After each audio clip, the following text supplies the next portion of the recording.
செங்கல்பட்டு மாவட்டம் செய்யூர் அடுத்த இடைக்கழி நாடு பேரூராட்சியில் உள்ள கடப்பாக்கம் அரசினர் ஆண்கள் மற்றும் பெண்கள் மேல்நிலைப் பள்ளி மற்றும் வெண்ணாகப்பட்டு ஆகிய 3 பள்ளிகளில் 11ஆம் வகுப்பு படிக்கும் மாணவிகளுக்கு பள்ளிக் கல்வித்துறை சார்பில் அரசின் விலையில்லா சைக்கிள் வழங்கும் நிகழ்ச்சி பள்ளி கலை அரங்கில் நடைபெற்றது. இந்த நிகழ்ச்சிக்கு விடுதலை சிறுத்தைகள் கட்சியின் செய்யூர் சட்டமன்ற உறுப்பினர் பனையூர் மு. பாபு தலைமை தாங்கி 300 மாணவர்களுக்கு மிதிவண்டிகளை வழங்கினார். இந்நிகழ்ச்சியில் பேரூர் செயலாளர் மோகன்தாஸ், ஒன்றிய செயலாளர் சிற்றரசு பள்ளி தலைமை ஆசிரியை பங்கஜம், ஒன்றிய குழு துணை பெருந்தலைவர் பிரேமா சங்கர், மாவட்ட மீனவர் அணி அமைப்பாளர் பாரத், பேரூராட்சி மன்ற உறுப்பினர்கள் மணிவண்ணன், சகாதேவன், சுஷீலா ஆறுமுகம், புவனேஸ்வரி, முருகதாஸ், லட்சுமி சங்கர் உள்ளிட்ட பலர் கலந்து கொண்டனர். சிவகங்கை மாவட்டம் காரைக்குடி புதிய தலைமை மருத்துவமனை அருகே இயங்கி வரும் ஒரு உணவகத்தில் மருத்துவத்திற்கு வந்த ஒருவருக்கு அவரது உறவினர் இட்லி பார்சல் வாங்கியுள்ளார். அதனை சாப்பிட பிரித்தபோது இட்லிக்காக கட்டிய சாம்பாரில் இறந்த நிலையில் பல்லி கிடந்துள்ளதைக் கண்டு பதறிப்போனவர் இதுகுறித்து காரைக்குடி காவல் நிலையத்தில் புகார் அளித்தார். அதன் பேரில் காவல்துறையினர் மாவட்ட உணவு பாதுகாப்புத்துறை நியமன அதிகாரி பிரபாவதிக்கு தகவல் தெரிவித்ததை அடுத்து துறை ஊழியர்களுடன் சம்பந்தப்பட்ட உணவகத்தில் திடீர் ஆய்வு மேற்கொண்டார். அப்போது சமையலறை முறையாக பராமரிக்கப்படாமலும் குளிர்சாதன பெட்டியில் இருப்பு வைக்கப்பட்டிருந்த மசாலா மற்றும் மாமிச உணவுப் பொருட்களையும் எடுத்து கீழே கொட்டி அழித்ததோடு 5000 ரூபாய் அபராதமும் விதித்து உணவகத்தை 5 நாட்கள் மூடவும் உத்தரவிட்டார். கரூர் மாவட்டம் குளித்தலை சட்டமன்ற தொகுதிக்கு உட்பட்ட மருதூர், நங்கவரம், இரணியமங்கலம், சூரியனூர், ராஜேந்திரம் உள்ளிட்ட பல்வேறு பகுதிகளில் பெரம்பலூர் நாடாளுமன்ற உறுப்பினர் அருண் நேரு வாக்களித்த மக்களிடம் நன்றி தெரிவித்தார். இதனைத் தொடர்ந்து கவுண்டம்பட்டி தென்கடைக்குறிச்சியில் உள்ள திமுக கிளை அலுவலகம் முன்பு கட்சி கொடியேற்றி முன்னாள் முதலமைச்சர் கலைஞரின் திருவுருவப் படத்திற்கு மலர்களை தூவி மரியாதை செலுத்தப்பட்டது.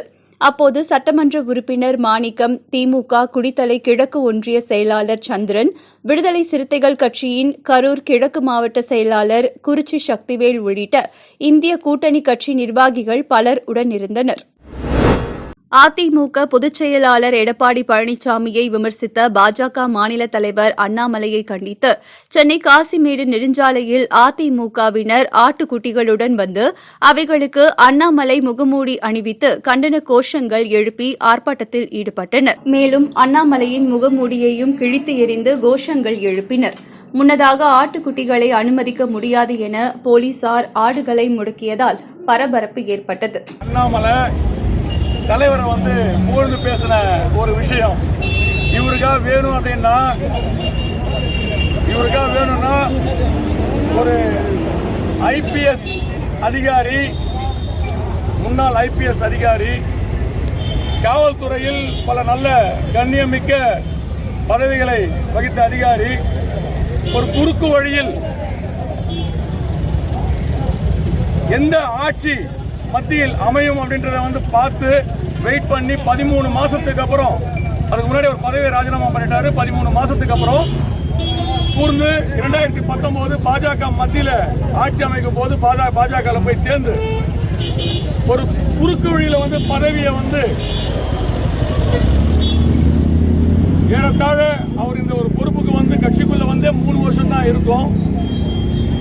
ஒரு தரம் தாழ்ந்த வார்த்தையால், கேவலமான ஒரு வார்த்தையால் நம்முடைய கழக நிரந்தர பொதுச் செயலாளர், இருபெரும் தெய்வங்கள் வள்ளல் கடவுள் எம்ஜிஆர் அம்மாவால் உருவாக்கப்பட்ட ஒரு மாபெரும் இயக்கத்தை கொச்சைப்படுத்தி கேவலப்படுத்தி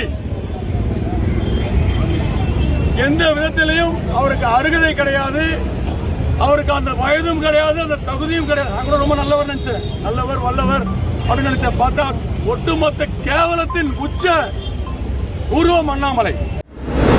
திண்டுக்கல் மாவட்டம் நிலக்கோட்டை ஊராட்சி ஒன்றியத்திற்கு உட்பட்ட ஊராட்சி அலுவலகத்தில் மாதாந்திர கூட்டம் நடைபெற்றது. இக்கூட்டத்தில் கலந்து கொண்ட கவுன்சிலர்கள், வட்டார வளர்ச்சி அலுவலர் பத்மாவதி, ஊராட்சி ஒன்றிய குழு தலைவர் ரெஜினா நாயகம், ஒன்றிய குழு துணைத் தலைவர் யாகப்பனுடன் தாங்களாகவே முடிவெடுத்து டெண்டர் வைப்பதாகவும் தங்களுக்கு வேண்டிய நபர்களுக்கு மட்டும் பணியாணை வழங்குவதாகவும் கூறி கடும் வாக்குவாதத்தில் ஈடுபட்டனர். மேலும் இந்த 4 ஆண்டு காலமாக ஒன்றிய நிதியை தவறாக பயன்படுத்தியது தங்களது சுய லாபத்திற்காக பயன்படுத்திக் கொள்வதாக பல குற்றச்சாட்டுகளை முன்வைத்தனர். எனவே வரும் செப்டம்பர் 10ஆம் தேதி நடைபெறும் சிறப்பு கூட்டத்தில் மாவட்ட ஆட்சியர் கலந்து கொண்டு இந்த விவரங்களை அறிந்து உரிய நடவடிக்கை எடுக்க வேண்டும் என்றும் தெரிவித்தனர். ராமநாதபுரம் மாவட்டம் ராமேஸ்வரத்தை சேர்ந்த டெல்வின் ராஜ் என்பவருக்கு சொந்தமான படகில் நேற்று மீன்பிடிக்க சென்ற 4 மீனவர்கள் கடலுக்கு சென்றனர். அப்போது டெல்வின் ராஜ், சுரேஷ், முனியாண்டி, எமிரேட் ஆகிய மீனவர்கள் கச்சத்தீவு அருகே மீன்பிடித்துக் கொண்டிருந்த போது இரவு காற்றின் வேகத்தால் படகு மூழ்கி மீனவர்கள் கடலில் விழுந்தனர். அதில் டெல்வின் ராஜ், சுரேஷ் ஆகிய மீனவர்கள் கச்சத்தீவு பகுதிக்கு நீந்தி சென்று கரையில் ஏறினர். மேலும் மாயமான முனியாண்டி, எமிரேட் 2 மீனவர்களை 2வது நாளாக இந்திய கடற்படையும் இலங்கை கடற்படையும் இணைந்து தேடும் பணியில் ஈடுபட்டு வருகின்றன. நாமக்கல் மாவட்டம் ராசிபுரம் அடுத்த மங்களபுரம் அருகே உள்ள தண்டா கவுண்டம்பாளையம் பகுதியைச் சேர்ந்த பழனிசாமி என்பவர் சவுண்ட் சிஸ்டம் நடத்தி வருகிறார். இந்நிலையில் இவரும் இவரது மகன் ஜெயசூர்யாவும் ராசிபுரம் அருகே உள்ள நாகப்பட்டினம் கிராமத்தில் உள்ள மகா முத்துமாரியம்மன் கோவில் திருவிழாவை முன்னிட்டு அப்பகுதியில் சீரியல் லைட் மின் விளக்குகள் அலங்கரித்துக் கொண்டிருந்தனர். அப்போது ஜெயசூர்யா கையில் வைத்திருந்த ஒயர் தூக்கி வீசிய போது எதிர்பாராத விதமாக உயர் மின் அழுத்த வயரில் பட்டதாக கூறப்படுகிறது. இதில் ஜெயசூர்யா தூக்கி வீசப்பட்டதை கண்ட பொதுமக்கள் ஜெயசூர்யாவை மீட்டு சிகிச்சைக்காக ராசிபுரம் அரசு மருத்துவமனைக்கு கொண்டு சென்றனர். அங்கு பரிசோதித்த மருத்துவர்கள் ஜெயசூர்யா ஏற்கனவே இறந்ததாக தெரிவித்தனர். இச்சம்பவம் தொடர்பாக மங்களபுரம் காவல்துறையினர் விசாரணை மேற்கொண்டு வருகின்றனர். செங்கல்பட்டு மாவட்டம் திருக்கழுக்குன்றம் அடுத்த கீரப்பாக்கம் பகுதியில் தமிழ்நாடு நுகர்பொருள் வாணிப கழகத்தின் நேரடி நெல் கொள்முதல் நிலைய திறப்பு விழா மாவட்ட ஆட்சியர் அருண்ராஜ் தலைமையில் நடைபெற்றது. இதில் சிறப்பு அழைப்பாளராக குறு, சிறு மற்றும் நடுத்தர தொழில் நிறுவனங்கள் துறை அமைச்சர் தாமு அன்பரசன் கலந்து கொண்டு அரசின் நேரடி நெல் கொள்முதல் நிலையத்தை விவசாயிகளின் பயன்பாட்டிற்கு திறந்து வைத்தார். இதனைத் தொடர்ந்து பேசிய அவர், விவசாயிகளிடமிருந்து நேரடியாக நெல் கொள்முதல் செய்வதற்காக செங்கல்பட்டு மாவட்டத்தில் 46 இடங்களில் நெல் கொள்முதல் நிலையங்கள் திறக்கப்பட உள்ளதாகவும், முதற்கட்டமாக இன்று 9 இடங்களில் கொள்முதல் நிலையங்கள் திறக்கப்பட்டுள்ளதாகவும் தெரிவித்தார். திருவாரூர் மாவட்டம் திருத்துறைப்பூண்டி அருகே வரம்பியம் ஊராட்சியில் அங்காடி தெரு பகுதியில் பகுதி நேர ரேஷன் கடை செயல்பட்டு வந்தது. இந்நிலையில் முழு நேரம் ரேஷன் கடையாக செயல்பட வேண்டும் என பொதுமக்கள் கோரிக்கை விடுத்த நிலையில் முழு நேர ரேஷன் கடை செயல்படும் விதமாக அதன் திறப்பு விழா நடைபெற்றது. இதில் சட்டமன்ற உறுப்பினர் பூண்டி கலைவாணன், திருத்துறைப்பூண்டி சட்டமன்ற உறுப்பினர் மாரிமுத்து ஆகியோர் கலந்து கொண்டு ரிப்பன் வெட்டி திறந்து வைத்து பயனாளிகளுக்கு ரேஷன் பொருட்களை வழங்கினர். ஈரோடு மாவட்டம் கோபிச்செட்டிப்பாளையம் மற்றும் அதனை சுற்றியுள்ள கிராம பகுதிகளில் விபத்து மற்றும் திருட்டு சம்பவங்கள் ஏற்படுகையில் சம்பவத்தில் தொடர்புடையவர்களை உடனடியாக அடையாளம் கண்டு அவர்கள் மீது வழக்கு தொடுக்க உதவியாக பல்வேறு இடங்களில் கண்காணிப்பு கேமரா பொருத்தப்பட்டுள்ளது. மேலும் கேமராக்களில் எண்ணிக்கையை அதிகப்படுத்த வேண்டும் என்ற நோக்கத்தில் கோபியில் உள்ள அனைத்து வியாபாரிகளின் ஒத்துழைப்பினை வேண்டும் விதமாக அவர்களுக்கான ஆலோசனைக் கூட்டம் கோபி காவல் நிலையத்தில் நடைபெற்றது. கோபி காவல் நிலைய ஆய்வாளர் காமராஜ் தலைமையில் நடைபெற்ற இக்கூட்டத்தில் உதவி ஆய்வாளர்கள் ஆறுமுகம் மற்றும் ஜெகநாதன் ஆகியோர் கலந்து கொண்டு கடைவீதி மற்றும் நகரத்தின் முக்கிய பகுதிகளில் கண்காணிப்பு கேமரா பொருத்துவதன் அவசியம் குறித்து வணிக நிறுவனங்களின் உரிமையாளர்களிடம் எடுத்துரைத்தனர். இந்நிகழ்ச்சியில் கோபி நகரின் முக்கிய வணிக நிறுவனங்களைச் சேர்ந்த உரிமையாளர்களும் காவல்துறை அதிகாரிகள் பலரும் கலந்து கொண்டனர். திருவள்ளூர் அடுத்த போலிவாக்கம் பகுதியில் உள்ள தனியார் அட்டைப்பெட்டி மற்றும் தெர்மாகோல் தயாரிக்கும் தொழிற்சாலைக்குள் இளைஞர் ஒருவர் செக்யூரிட்டி பாதுகாப்பு மீறி உள்ளே புகுந்து கொதிக்கலனில் விழுந்துள்ளார். உடனடியாக அங்கிருந்தவர்கள் உடல் முழுவதும் வெந்த நிலையில் இருந்த அந்த இளைஞரை மீட்டு பூந்தமல்லி அடுத்த தண்டலம் பகுதியில் உள்ள தனியார் மருத்துவமனையில் அனுமதித்தனர். அங்கு அவருக்கு தீவிர சிகிச்சை அளிக்கப்பட்டு வருகிறது. இச்சம்பவம் குறித்து மணவள நகர் காவல்துறையினர் வழக்கு பதிவு செய்து விசாரணை மேற்கொண்ட போது அந்த நபர் திருவள்ளூர் அடுத்த வலசை வெட்டிக்காடு பகுதியைச் சேர்ந்தவர் ஸ்ரீனிவாசன் என்பது தெரியவந்துள்ளது. மேலும் தொழிற்சாலை செக்யூரிட்டி பாதுகாப்பையும் மீறி கொதிக்கலனில் விழுந்தது எதற்கு என்பது குறித்து பல்வேறு கோணத்தில் காவல்துறையினர் விசாரணை நடத்தி வருகின்றனர். திண்டுக்கல் மாவட்டம் ஆத்தூர் தாலுகாவுக்கு உட்பட்ட சிந்தையங்கோட்டை பேரூராட்சியில் பகுதிகளில் தெருநாய்கள் தொல்லை உள்ளதாகவும் பேரூராட்சி நிர்வாகம் இப்பகுதிக்கு எவ்வித அடிப்படை வசதிகளும் செய்து தரவில்லை என்றும் பொதுமக்கள் குற்றம் சாட்டியுள்ளனர். மேலும் இதுகுறித்து எஸ்டிபிஐ கட்சியின் சார்பாக மாவட்ட ஆட்சியர் மற்றும் சிந்தையன்கோட்டை பேரூராட்சி நிர்வாகத்திடம் பலமுறை கோரிக்கை வைத்துள்ளனர். ஆனால் பேரூராட்சி மன்ற தலைவர் போதும் பொண்ணு முரளி இதுவரை எந்த ஒரு நடவடிக்கையும் எடுக்காததால் அப்பகுதியைச் சேர்ந்த எஸ்டிபிஐ கட்சியினர் பேரூராட்சி நிர்வாகம் உடனடியாக நடவடிக்கை எடுக்க வேண்டும் என வலியுறுத்தி சிந்தையன்கோட்டை கடைவீதி பகுதியில் கண்டன ஆர்ப்பாட்டத்தில் ஈடுபட்டனர். நாமக்கல் மாவட்டம் ராசிபுரம் புதிய பேருந்து நிலையத்திலிருந்து சிவப்பு நிறம் கொண்ட கார் தாறுமாறாக சாலையில் சென்று கொண்டிருந்ததாக கூறப்படுகிறது. அப்போது பின்தொடர்ந்து வந்த வாகன ஓட்டிகள் பழைய பேருந்து நிலையம் அருகே உள்ள மாரியம்மன் கோவில் அருகே காரை வழிமறித்து இளைஞரை காரிலிருந்து கீழே இறக்கினர். அப்போது அந்த இளைஞர் பீர் பாட்டிலுடன் காரை ஓட்டி வந்ததாகவும் தன்னை கொன்றுவிடுங்கள், வாழ்க்கையில் எல்லாம் முடிந்துவிட்டது என்று பேசியவாறு போதையில் மயங்கி விழுந்தார். பின்னர் அங்கிருந்தவர்கள் அளித்த தகவலின் பேரில் சம்பவ இடத்திற்கு வந்த போலீசார் இளைஞரை மீட்டு விசாரணை மேற்கொண்டதில் அவர் சேலம் செவ்வாய்ப்பேட்டை பகுதியைச் சேர்ந்த சபரிநாதன் என்பதும் குடும்ப பிரச்சினை காரணமாக மது அருந்துவிட்டு காரில் தாறுமாறாக சென்றதும் தெரியவந்தது. திருவாரூர் மாவட்டம் திருத்துறைப்பூண்டி அருகே முத்துப்பேட்டை அடுத்த இடும்பாவனம் பகுதியில் அரசு ஆரம்ப சுகாதார நிலையம் செயல்பட்டு வருகிறது. இந்த சுகாதார நிலையத்தில் சுற்றுப்புற கிராம பகுதிகளைச் சேர்ந்த ஏராளமான நோயாளிகள் மற்றும் கர்ப்பிணி பெண்கள் பயன்பெற்று வருகின்றனர். இந்நிலையில் கடந்த 3 மாதங்களுக்கு முன்பு புதிய கட்டடம் கட்டுவதற்காக அரசு ஆரம்ப சுகாதார நிலையத்தின் பழைய கட்டடம் இடித்து அகற்றப்பட்டு இன்று வரை புதிய மருத்துவமனைக்கான கட்டிடம் கட்டாததால் கர்ப்பிணி பெண்கள் மருத்துவமனையில் வெளியில் மரத்தடியில் காத்திருக்கும் சூழ்நிலை உள்ளது. எனவே புதிய கட்டிடம் கட்டித்தர வலியுறுத்தி மார்க்சிஸ்ட் கம்யூனிஸ்ட் கட்சி சார்பில் ஒன்றிய குழு உறுப்பினர் வீரசேகரன் தலைமையில் கீற்று கொட்டகை அமைத்து தற்காலிக மருத்துவமனை என பெயரிட்டு அதில் எக்ஸ்ரே எடுக்கும் இடம், மாத்திரை வழங்கும் இடம் என பதாகைகள் கட்டி நூதன போராட்டத்தில் ஈடுபட்டனர். இதுகுறித்து தகவல் அறிந்து சம்பவ இடத்திற்கு சென்ற முத்துப்பேட்டை காவல்துறையினர் நடத்திய பேச்சுவார்த்தையில் உடன்பாடு ஏற்பட்டதால் தற்காலிகமாக போராட்டம் கைவிடப்பட்டது. தூத்துக்குடி மாவட்டம் திருச்செந்தூர் அருகில் உள்ள குறும்பூர் ஆலடிவிளை பகுதியைச் சேர்ந்தவர் பிரபு. இவருக்கு திருமணமாகி 2 குழந்தைகள் உள்ளனர். பிரபு கடந்த 6 மாதங்களுக்கு முன் கர்நாடக மாநிலம் தாவணிக்கரை பகுதியில் உள்ள உறவினர் இனிப்பு தயாரிக்கும் நிறுவனத்தில் தங்கி ஓட்டுநராக வேலை பார்த்து வந்துள்ளார். இந்நிலையில் கடந்த 19ஆம் தேதி இரவு உடைந்த தனது செல்போனை சரி செய்வதற்காக கடைவீதிக்கு சென்றுள்ளார். அப்போது அப்பகுதியைச் சேர்ந்த சிலர் பிரபுவிடம் பணம் கேட்டு மிரட்டியுள்ளனர்.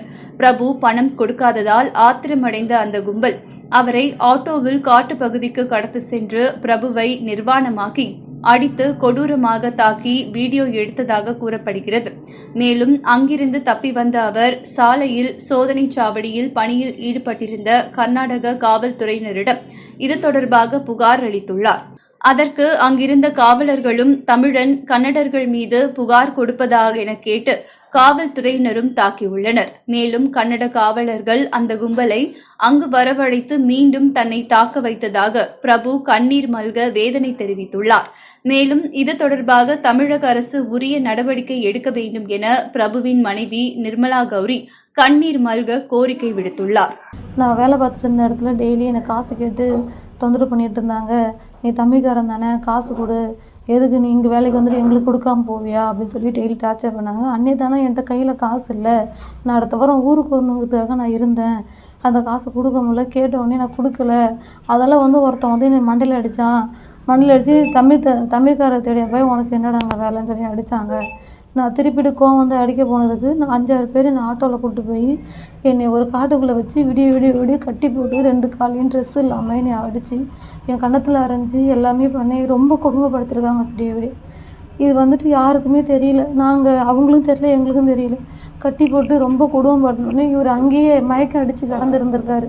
கடந்து ஒரு மாடு மேய்க்கிறவங்க யார் இது நேற்றுலேருந்து நைட்டு ஃபுல்லாக கிடக்குறாங்களேன்னு எழுப்பி அந்த பையனை எழுப்பி விட்டு எங்கள் வீட்டால் எழுப்பி விட்டு வீட்டுக்கு போங்கன்னே ஒரு கண்ணு தெரியாமல் கண்ணுலலாம் அடித்து காதுலலாம் ரத்தம் வீட்டுக்கு வர வழியில் அங்கே பக்கத்தில் ஒரு செக் போஸ்ட்டுக்குள்ளே போய் என்னை அடிக்கிறாங்க, என்னை காப்பாற்றுங்க, எனக்கு ஊர் தெரியல, என்ன ஊரில் கொண்டு வந்து போட்டிருக்காங்கன்னு தெரியல, என்னை காப்பாற்றி கொண்டு போய் எங்கள் ஊரில் விடுங்கன்னு சொல்லியிருக்காங்க.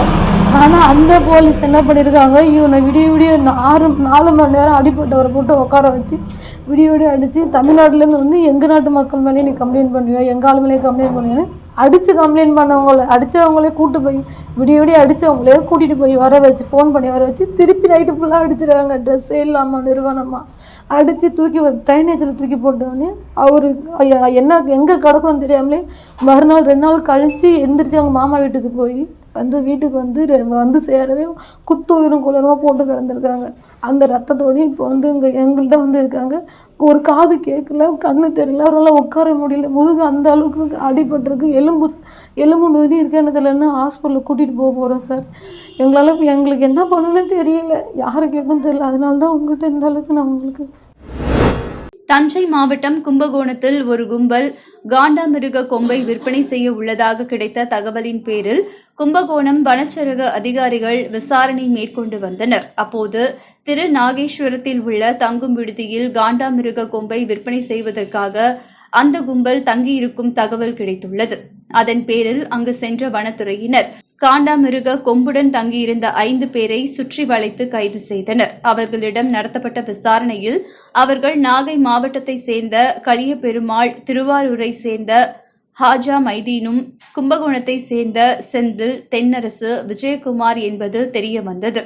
மேலும் அவர்களிடமிருந்து 35 லட்சம் ரூபாய் மதிப்பிலான காண்டாமிருக கொம்பு மற்றும் இருசக்கர வாகனத்தை பறிமுதல் செய்தனர். திருவள்ளூர் மாவட்டம் செங்குன்றம் அடுத்த பாடியநல்லூர் நேற்று பகல் நேரத்தில் பலமுறை மின்தடை ஏற்பட்ட நிலையில் இரவு மின்சாரம் துண்டிக்கப்பட்டு நீண்ட நேரமாகியும் மீண்டும் மின்சார விநியோகம் செய்யப்படவில்லை என கூறப்படுகிறது. இதனால் ஆத்திரமடைந்த மக்கள் நள்ளிரவில் பாடியநல்லூரில் சென்னை கொல்கத்தா தேசிய நெடுஞ்சாலையில் சாலை மறியல் போராட்டத்தில் ஈடுபட்டனர்.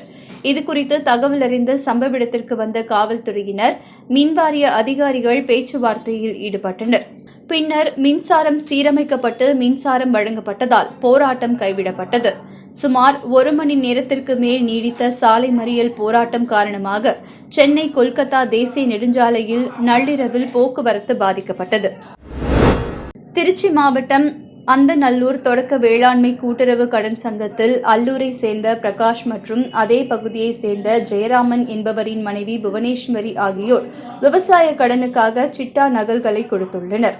அவர்கள் கொடுத்த சிட்டா ஆவணங்களை சரிபார்ப்பதற்காக வேளாண் கூட்டுறவு சங்கத்திலிருந்து கிராம நிர்வாக அலுவலர்களுக்கு அறிவிக்கப்பட்டது.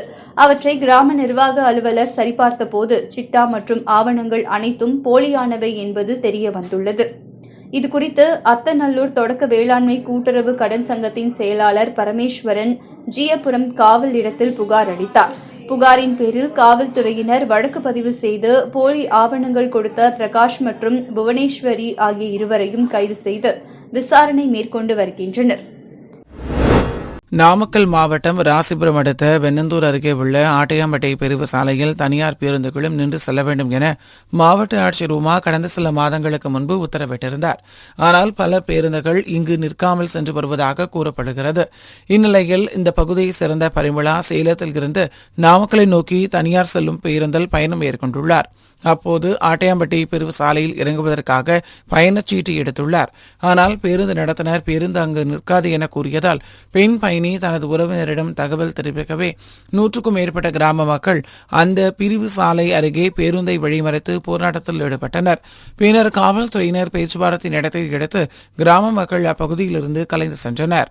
நான் யூனிவர்சிட்டி அப்சர்வராக தமிழ்நாடு ஓப்பன் டிஎன்டியூவில் வந்து எக்ஸாம் நடக்குது. அதனால் ஜெயஜோதி காலேஜுக்கு எக்ஸாம் அப்சர்வராக போயிட்டு திரும்ப வந்தேன். நியூ பஸ் ஸ்டாண்டில் இறங்கிட்டு விநாயக பஸ் வந்து நின்ன உடனே ஏறி உட்காந்துட்டேன். 20 நிமிஷமாக பஸ்ஸில் உள்ளே உட்காந்துருந்தேன். அப்போ எதுவும் சொல்லலை, பஸ் நிறுத்தாதுன்னு சொல்லலை. பஸ் எடுக்கும் போது சொன்னாங்க மல்லூர் போகாது, திடீரோடு நிற்காது அப்படின்னாங்க. நான் இல்லை, ஒரு வாரத்துக்கு நான் இப்படி தான் வரணும், நிறுத்திடுங்களே, நான் ஒரு டிக்கெட் தான் சீக்கிரம் இறங்கிடுறேன்னு கேட்டால் இல்லைன்னாங்க. சரி ஃப்ளைஓவரில் கூட எங்கேயாவது முன்னாடி நிறுத்திடுங்கன்னா நிறுத்த மாட்டேன்னு சொன்னாங்க. இல்லை சரி எங்கே டிக்கெட் கொடுக்குறீங்களா கொடுங்க, நான் இறங்கிக்கிறேன்னு சொல்லிட்டு இருந்தால் டிக்கெட் கொடுக்கவே இல்லை. அப்புறம் சீலாய்க்கும்பட்டியை தாண்டி டிப்போ டிக்கெட் 20 ரூபா வாங்கிட்டாங்க. பஸ் நிறுத்த மாட்டேன், நாங்கள் ஒரு வாரம் வரேன் எனக்காக நிறுத்துங்கன்னு கேட்டு பார்த்தா நிறுத்தலைங்க. சென்னை அரசு ராஜீவ்காந்தி மருத்துவமனை எதிரில் போக்குவரத்து போலீசார் வாகன சோதனையில் ஈடுபட்டிருந்தனர். அப்போது சவுண்ட் சர்வீஸ் வைத்திருக்கும் ஒருவர் தனது நண்பருடன் இருசக்கர வாகனத்தில் வந்துள்ளார். இதில் வாகனத்தை ஓட்டி வந்தவர் தலைக்கவசம் அணிந்தும் பின்னால் அமர்ந்திருந்தவர் தலைக்கவசம் அணியாமலும் வந்ததால் போலீசார் அவர்களை மடக்கி பிடித்து 1000 ரூபாய் அபராதம் விதித்து ரசீது வழங்கினர். இதனால் ஆத்திரமடைந்த இருசக்கர வாகனத்தை ஓட்டி வந்தவர் சென்னையின் பல்வேறு இடங்களில் போலீசாருக்கு சவுண்ட் சர்வீஸ் அமைத்து கொடுத்திருப்பதாகவும் தன்னிடம் அபராதம் கட்ட சொன்னால் இவ்வாறு கட்டுவேன் என கூறி மார்பில் அடித்துக் கொண்டு அழுது போலீசாரிடம் வாக்குவாதத்தில் ஈடுபட்டார். இது தொடர்பான வீடியோ சமூக வலைதளங்களில் வைரலாகி வருகிறது. திருவாரூர் மாவட்ட ஆட்சியர் அலுவலகம் முன்பு மாவட்ட ஆட்சியர் சாருஸ்ரீ, சட்டமன்ற உறுப்பினர் பூண்டி கலைவாணன் 5 நடமாடும் கால்நடை மருத்துவ ஊர்திகளை பார்வையிட்டு கால்நடைகளுக்கு வழங்கப்படும் மருத்துவ பயன்பாடுகள் பற்றி கேட்டறிந்தனர்.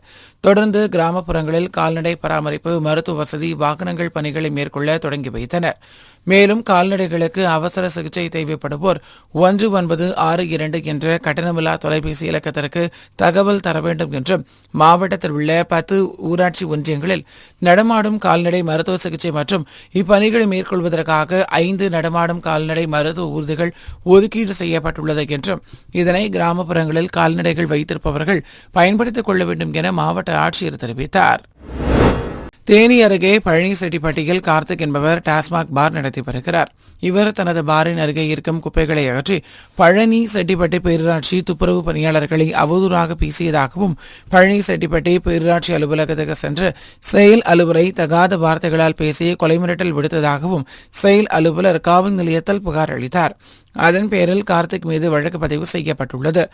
இந்நிலையில் பேரூராட்சி அலுவலகத்துக்கு தேனி நாடாளுமன்ற உறுப்பினர் தங்க தமிழ்ச்செல்வன் வருகை தந்து ஆய்வு செய்தார். அப்போது துப்புரவு பணியாளர்களிடம் குறைகளை கேட்டறிந்த அவர் விசாரணை செய்து தங்க தமிழ்ச்செல்வன் பிரச்சினைகளை குறித்து கேட்டறிந்தார். பின்னர் செயல் அலுவலரிடம் விசாரணை செய்த தங்க தமிழ்ச்செல்வன் பிரச்சினைகள் குறித்து கேட்டறிந்து துப்புரவு பணியாளர்கள் மற்றும் குடிநீர் வழியாக வழங்க வேண்டும் என கூறி பேரூராட்சி திட்ட இயக்குநரையும் செயல் அலுவலர் எச்சரித்து சென்றார். நான் முதல்வன் திட்டம் குறித்து நெல்லை, கன்னியாகுமரி, தென்காசி மற்றும் தூத்துக்குடி ஆகிய மாவட்டங்களைச் சேர்ந்த கல்வி நிறுவன தலைவர்கள், முதல்வர்கள் கலந்து கொண்ட கலந்துரையாடல் கூட்டம் நெல்லை வனன்மணியர் சுந்தரனார் பல்கலைக்கழகத்தில் மாவட்ட ஆட்சியர் கார்த்திகேயன் தலைமையில் நடைபெற்றது. இதில் தமிழ்நாடு திறன் மேம்பாட்டுக் கழக மேலாண்மை இயக்குநர் இன்னசென்ட் திவ்யா சிறப்பு அழைப்பாளராக கலந்து கொண்டு சிறப்புரையாற்றினார். இதில் இந்த திட்டத்தில் சிறப்பாக செயல்பட்ட கல்லூரிகளுக்கு சான்றிதழ் வழங்கப்பட்டது. நிகழ்ச்சியில் பல்கலைக்கழக துணைவேந்தர் சந்திரசேகர், பதிவாளர் சாக்ரட்டிஸ் மற்றும் கல்லூரி முதல்வர்கள் உள்ளிட்டவர்கள் கலந்து கொண்டனர். சிவகங்கை மாவட்டம் காரைக்குடியில் உள்ள புதிய மாவட்ட அரசு தலைமை மருத்துவமனையில் வழங்கப்படும் உணவுகள் தரமற்ற முறையில் இருப்பதாக அங்கு வரும் உள்நோயாளிகள் மருத்துவமனைக்கு வெளியே ஹோட்டலில் உணவுகள் வாங்கி சாப்பிடுவது வழக்கம். அதுபோல் உள்நோயாளியாக சேர்க்கப்பட்டுள்ள ஒருவரின் உறவினர் ஒருவர் வெளியில் உள்ள உணவகம் ஒன்றிலிருந்து இட்லி வாங்கி வந்து நோயாளிக்கு கொடுத்துள்ளார். அதில் பலி இருந்ததை கண்டு அதிர்ச்சி அடைந்த அவர்கள் இதுகுறித்து உணவகத்தில் விசாரித்த போது அவர்கள் மெத்தனமாக பதில் கூறியதால் ஆத்திரமடைந்த அவர்கள் மீது உணவு பாதுகாப்புத்துறை அதிகாரிகள் நடவடிக்கை எடுக்க கோரிக்கை விடுத்தனர். திருவள்ளூர் மாவட்டம் கும்மிடிப்பூண்டி அடுத்த குருச்சந்திரா நகரை சேர்ந்தவர் ராஜசேகர். தனியார் வங்கியில் கிளை மேலாளராக பணியாற்றி வரும் இவருக்கு தாரகி என்ற மனைவியும் பிரணவி என்ற மகளும் உள்ளனர். இந்நிலையில் கடந்த சனிக்கிழமை அன்று பொழுதுபோக்கிற்காக குயின்ஸ்லாந்து சென்ற போது மகன் பிரணவிற்கு திடீரென காய்ச்சல் ஏற்பட்டுள்ளது. இதனால் அருகாமையில் உள்ள தனது மாமியார் வீட்டிற்கு குழந்தையை அழைத்து சென்ற அவர் ஞாயிறு மற்றும் திங்கட்கிழமை விடுமுறை என்பதால் அங்கேயே தங்கிவிட்டு இன்று காலை வீடு திரும்பியுள்ளார். அப்போது வீட்டின் கதவு உடைக்கப்பட்ட நிலையில் இருப்பதைக் கண்டு காவல் நிலையத்துக்கு தகவல் தெரிவித்தார். அதன் அடிப்படையில் சம்பவ இடத்துக்கு வந்த போலீசார் விசாரணை மேற்கொண்டதில் வீட்டின் நிலைப்பழியில் இருந்த 28 பவுன் தங்க நகை, 3000 ரூபாய் ரொக்கப்பணம், ஏடிஎம் கார்டு, கிரெடிட் கார்டு உள்ளிட்டவற்றை மர்மநபர்கள் திருடி சென்றது தெரியவந்தது. இதுகுறித்து கும்மிடிப்பூண்டி போலீசார் வழக்கு பதிவு செய்து விசாரணை நடத்தி வருகின்றனர். ஆண்டுக்கு 100 கோடிக்கு மேல் வசூல் ஈட்டும் நெல்லை சந்திப்பு தொடர்வண்டி நிலையத்தில் அடிப்படை கட்டமைப்பு வசதிகளை மேம்படுத்த நடுவண் அரசு நிதி ஒதுக்கி அதற்கான பணிகளை மேற்கொண்டு வருகிறது. இந்நிலையில் நெல்லை காங்கிரஸ் எம்பி ராபர்ட் ரோஸ் ரயில் நிலையத்தில் திடீர் ஆய்வு மேற்கொண்டார். தொடர்ந்து செய்தியாளர்களை சந்தித்த அவர் இங்கு உள்ள எஸ்கலேட்டர் மற்றும் லிப்ட் பழுது குறித்தும் கழிப்பறைகள் முறையாக சுத்திகரிக்கப்படாமல் இருப்பது குறித்தும் பொதுமக்கள் புகார் அளித்ததன் பேரில் ஆய்வு மேற்கொண்டதாக தெரிவித்தார். அந்த ரயில்வே ஸ்டேஷனில் பல குறைபாடுகள் இருப்பதாக பயணிகளிடமிருந்து எனக்கு புகார் வந்தது. குறிப்பாக எஸ்கலேட்டர், லிஃப்ட் போன்றவை செயல்படவில்லை என்று புகார் வந்து கொண்டிருந்தது. எனவே இன்று அதை ஆய்வு செய்தோம். அதை போன்று கழிவறைகள் சரியாக சுத்தம் செய்யப்படவில்லை என்கின்ற புகாரும் வந்தது. அதன் அடிப்படையில் இன்று இந்த ரயில்வே ஸ்டேஷனை பார்வையிட்டிருக்கின்றோம். அதில் இருக்கின்ற குறைபாடுகளை உடனடியாக நிவர்த்தி செய்ய வேண்டும் என்று சம்பந்தப்பட்ட அதிகாரிகளிடத்தில் கோரிக்கை வைத்திருக்கின்றேன். ஏனென்றால் இந்த ரயில்வே ஸ்டேஷன் மிகப்பெரிய வருமானத்தை ரயில்வே துறைக்கு ஈட்டு தருகிறது. சுமார் 100 கோடி ரூபாய்க்கு மேல் வருமானம் ஈட்டக்கூடியது. எனவே இந்த ரயில்வே ஸ்டேஷனை மிக தூய்மையாகவும் சுத்தமாகவும் பராமரிக்க வேண்டும் என்பது நம்முடைய நோக்கம். திருவாரூர் பழைய பேருந்து நிலையம் அருகில் மாவட்ட தமிழ்நாடு AITUC கட்டிட தொழிலாளர்கள் சங்கத்தின் சார்பில் நலவாரியத்தில் கட்டிட தொழிலாளர்களுக்கு தேவையான 5 அம்ச கோரிக்கைகளை நிறைவேற்றித் தர வலியுறுத்தி கோஷமிட்டு ஆர்ப்பாட்டத்தில் ஈடுபட்டனர். இந்த ஆர்ப்பாட்டத்தில் வாரியம் முடிவுகளை வாரியமே நிறைவேற்றிட தன்னாட்சி அதிகாரம் வழங்க வேண்டும், மனு அளித்த அனைவருக்கும் வீடு வழங்கிட வேண்டும், நலவாரியத்தில் சட்டத்தின்படி ESI மருத்துவ வசதி வழங்க வேண்டும் உள்ளிட்ட கோரிக்கைகள் வலியுறுத்தப்பட்டன. திண்டுக்கல் மாவட்டம் சின்னாளப்பட்டியில் தமிழ்நாடு வணிகர் சங்க பேரமைப்பு மாநில தலைவர் விக்ரமராஜா பேரமைப்பின் கொடியினை ஏற்றி வைத்து சங்க பலகையும் திறந்து வைத்தார். தொடர்ந்து செய்தியாளர்களிடம் பேசிய அவர், வணிகர் சங்க பிரதிநிதிகளுக்கு அரசியல் கட்சிகள் சீட் கொடுத்தால் கட்டாயமாக அவர்களை வெற்றி பெற செய்வோம் என்றும் தெரிவித்தார். திண்டுக்கல் மண்டலத்தினுடைய தலைவர் கிருபாகரன் தலைமையில் திண்டுக்கல் மாவட்டத்தில் 18 ஊர்களில் கொடியேற்று விழா, கல்வெட்டு திறப்பு விழா நிகழ்ச்சியை காலையிலிருந்து தொடர்ந்து பயணம் செய்து கொண்டிருக்கிறோம். இது நிகழ்வு என்பது வணிகர்களில் ஏற்பட்டுள்ள பல்வேறு இடர்பாடுகளை அகற்ற வேண்டும் என்பதை வலியுறுத்தியும், உணவு பாதுகாப்பு தரநிலை சட்ட விதிகளை மாற்றம் செய்ய வேண்டும் என்பதை வலியுறுத்தியும், வணிக வரித்துறை அதிகாரிகளுடைய அத்துமீறலை கட்டுப்படுத்த வேண்டும் என்பதை வலியுறுத்தியும், இன்று ஒவ்வொரு துறையிலும் கார்ப்பரேட் கம்பெனிக்கு ஆதரவாக அரசு சட்ட விதிகளை மாற்றம் செய்வதாக வணிகர்கள் அச்சம் ஏற்பட்டுக் கொண்டிருக்கிறது. அந்த வகையில் கடந்த 20ஆம் தேதி டெல்லியிலே மாண்புமிகு நிதியமைச்சர் அவர்களை சந்தித்து உரையாடிய பிறகு எங்களுக்கெல்லாம் ஒரு நம்பிக்கை ஏற்பட்டிருக்கிறது. எப்படியாவது வணிக வரித்துறையிலிருந்து வணிகர்களை காப்பாற்றுவோம் என்பதை மத்திய அரசு உறுதி எடுத்திருக்கிறது. அதே போன்று சட்ட விதிகளை திருத்தம் செய்து அரிசிக்கும் 5% வரி என்பதை அரசு முறைப்படுத்தக்கூடாது என்பதை தமிழ்நாடு வணிகர்களை பேரமைப்பு வலியுறுத்தி இருக்கிறது.